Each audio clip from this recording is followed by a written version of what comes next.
You're listening to the Things of That Nature podcast. Coming to you from Denver, the Mile High City, is me, your host, Rockshana. I invite you to join me for truly honest, passionate, and fun talks that motivate, invigorate, and maybe inspire. When you're ready in the Mile High, the sky's the limit. Everything and anything goes. So let's start talking about things of that nature. Hey everyone, thanks for tuning into this week's episode of the Things of That Nature podcast. I'm your host, Rockshana, and today we're getting a little country. The guest we have today is Richard Lynch, the first country artist that I've talked to on this podcast. Hey Richard, how's it going? Hey Roxanna, thanks for having me. Absolutely. Thanks for coming on. You are my first country artist. All right. Lucky me. Yes, lucky you. You know, the podcast is fairly new, so I'm still counting my first for everything that happens. It's still a big deal to me. That's too cool. So you're an artist, country artist located in Ohio. Do I have that correct? You got that right, dear. I need to kind of back up a little bit there. I'm a traditional country music artist, not to be confused with modern country. Oh, all right. So share some love and clarify that for us. What? Well, you know, I tend to put steel guitar and some melody that reflects, you know, some traditional country music. People like George Strait, Alan Jackson, Merle Haggard, Conway Twitty. Some of that outlaw music like Waylon Jennings and Willie Nelson and Hank Jr. kind of reflect a whole lot as to how my music sounds.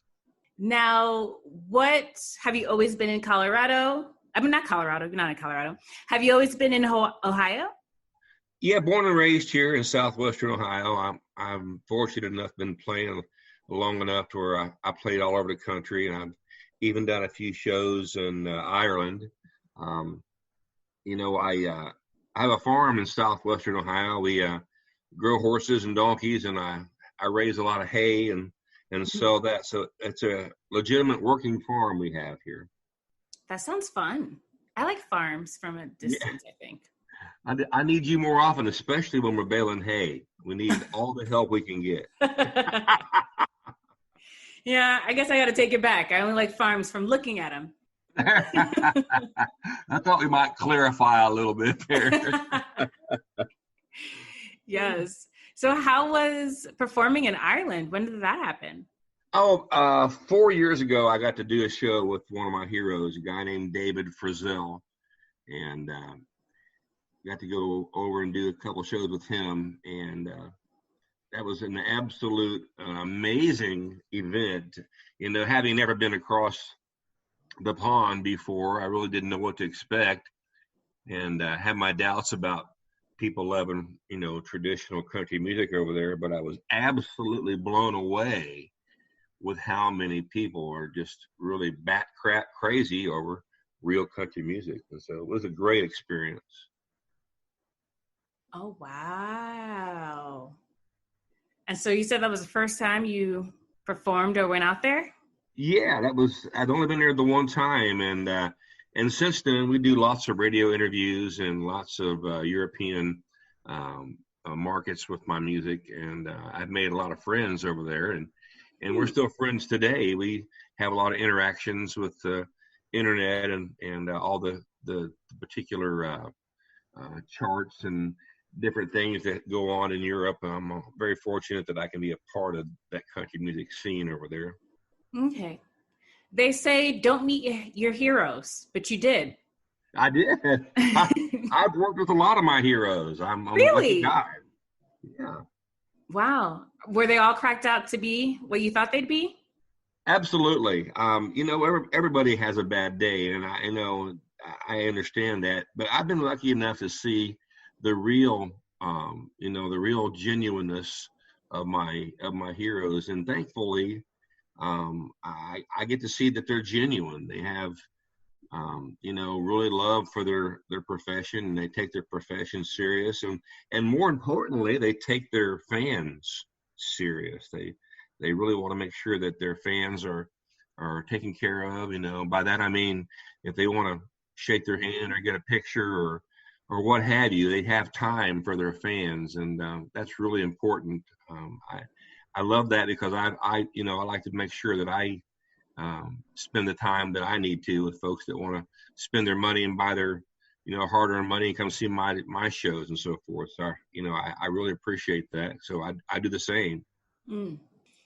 Now, with being a traditional country artist, have you ever gone non-traditional?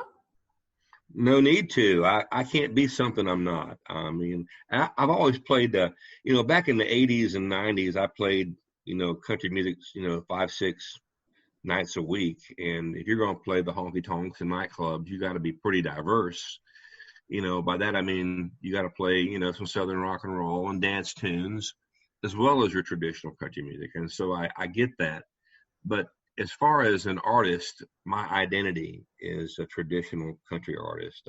There's such a need for that traditional sound in today's world because you can turn on anything and you're getting the bro sound and the not so country music. And there's so many people out there looking for that sound that they're not getting.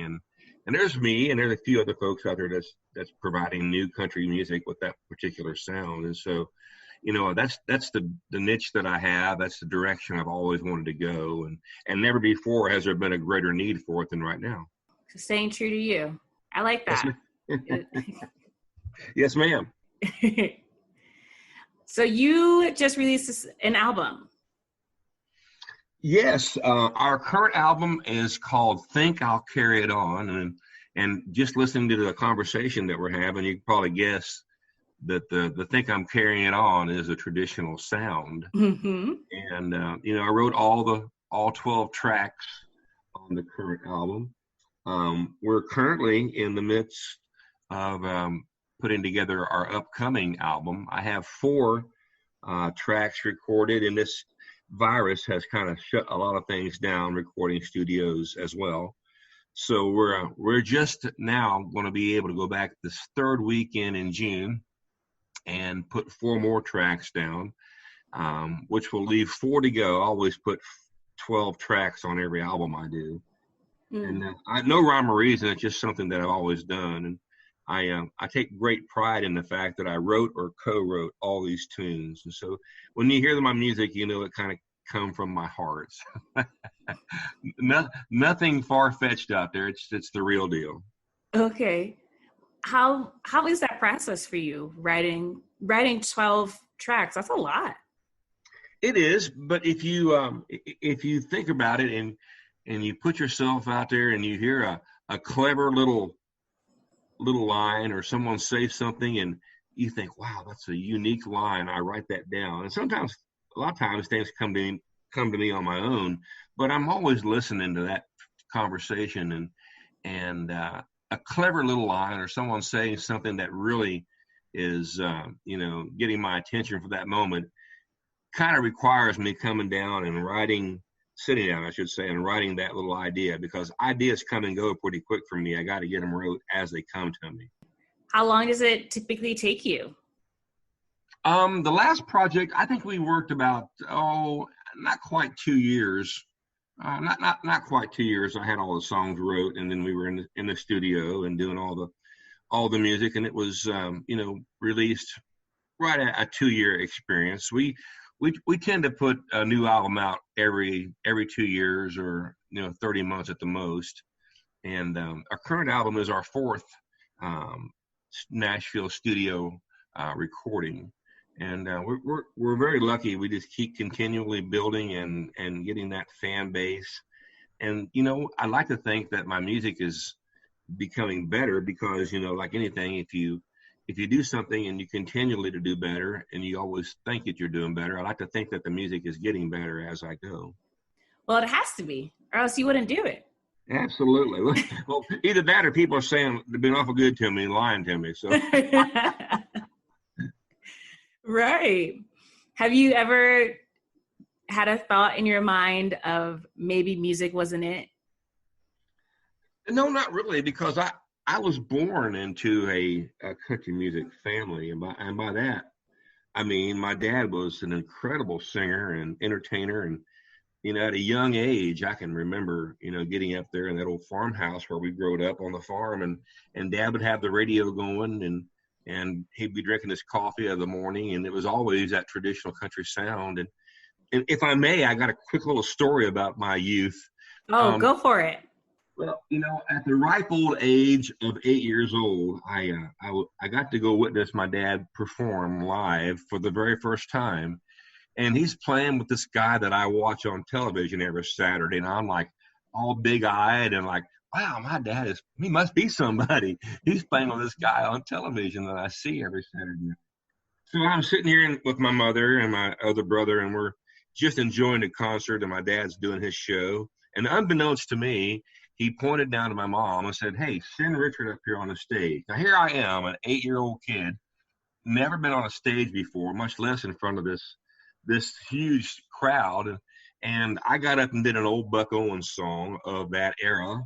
And you might imagine the fact that an 8-year-old kid went over pretty well with his dad. So I was bit pretty early by the country music bug.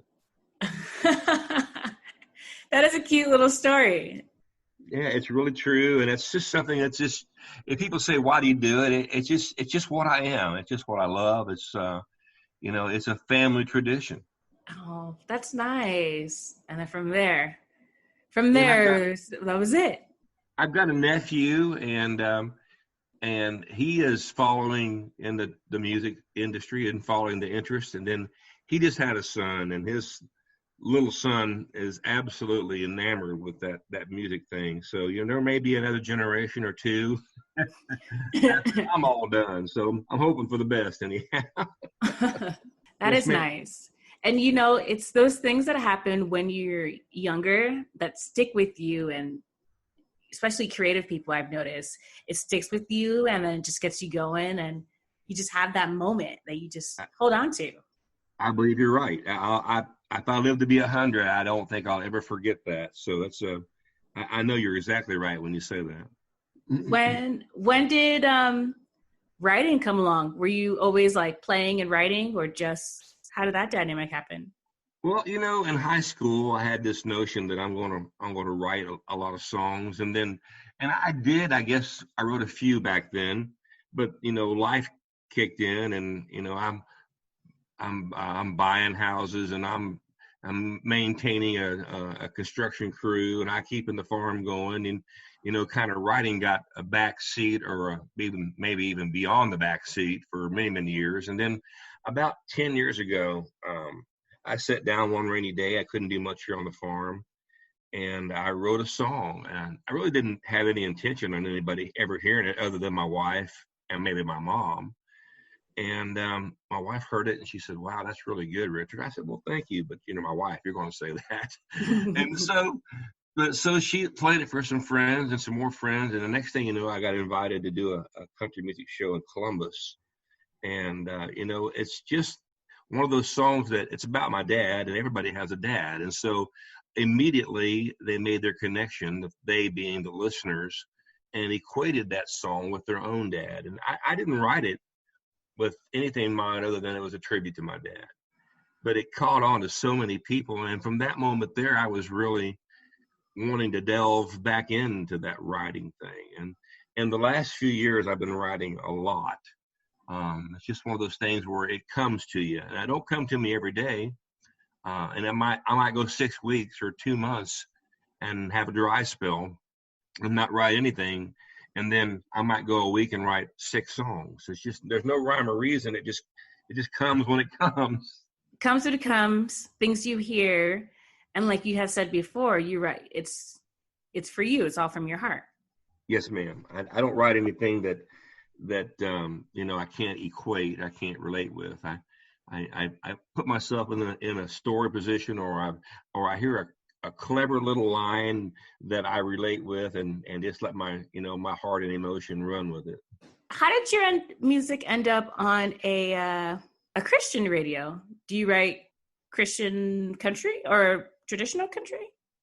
Well, that's a great question. I'm really glad you asked that. No, I never wrote down any song with a direction for a gospel end of it, but I was doing a